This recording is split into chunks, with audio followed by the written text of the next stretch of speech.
Hello guys, আজকে নতুন একটা রেসিপি নিয়ে আপনাদের মাঝে আসলাম। এই যে দেখেন, এটা হচ্ছে গরুর পা একদম ফ্রেশ করে সাইজ করে আমরা এখানে রাখলাম। এখন পেঁয়াজ দিয়ে দিচ্ছি।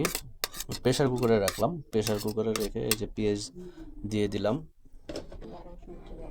আটা, আদা, রসুন এবং জিরা বাটা একসাথে অ্যাটাচড, মানে আমরা দিয়ে দিলাম 3 চামচ দিয়ে দিলাম। মরিচের গুঁড়া 3 টেবিল চামচ দিয়ে দিলাম।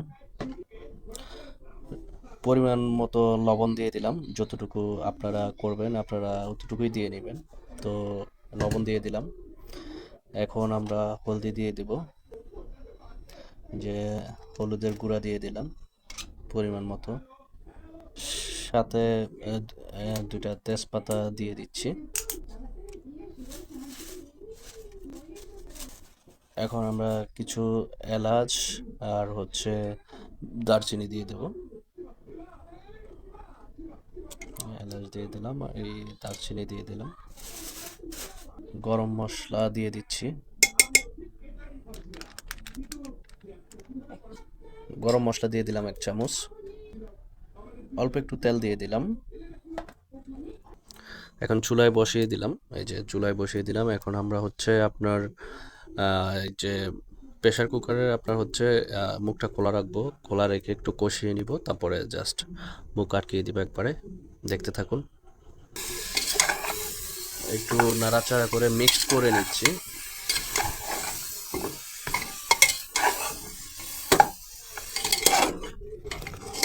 একটু নাড়াচাড়া করে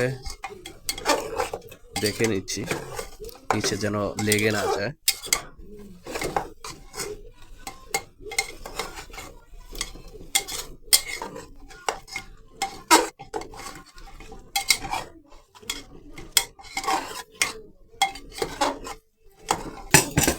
এই যে দেখেন কি সুন্দর ঘ্রাণ আসতেছে।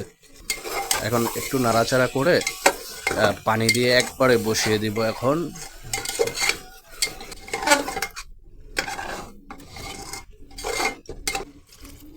পানি দিয়ে দিলাম, পানি দিয়ে একবার এখন বসিয়ে দিব।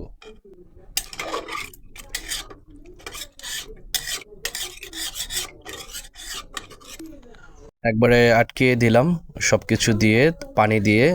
তো এখন একটু জালটা বাড়িয়ে দিতে হবে। বাড়িয়ে দিয়ে তারপরে একটু পরে যখন একটা সিটি আসবে, তারপরে একটু জালটা কমিয়ে দিবেন। কমিয়ে দিয়ে 30 থেকে 40 মিনিট রাখবেন। গাইস, ডাকটাটা খুললাম আপনার 35 মিনিট পর। এই ভিতরে কালার একটু নাড়াচাড়া করে আপনাদেরকে দেখাবো। এখন এটাকে বাগার দিয়ে নেব, দেখতে থাকুন। যে কড়াই বসে তেল দিয়ে দিচ্ছি। 1 চামচ আদা কুচি দিয়ে দিলাম।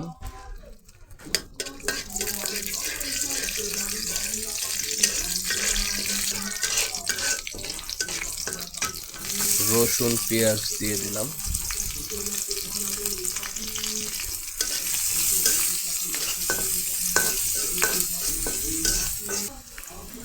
সাথে একটু শুকনা মরিচ দিয়ে দিচ্ছি।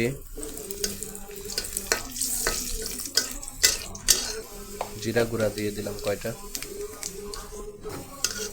এই যে একদম হয়ে গেছে, এরকম সব ভাজা ভাজা করে নিতে হবে।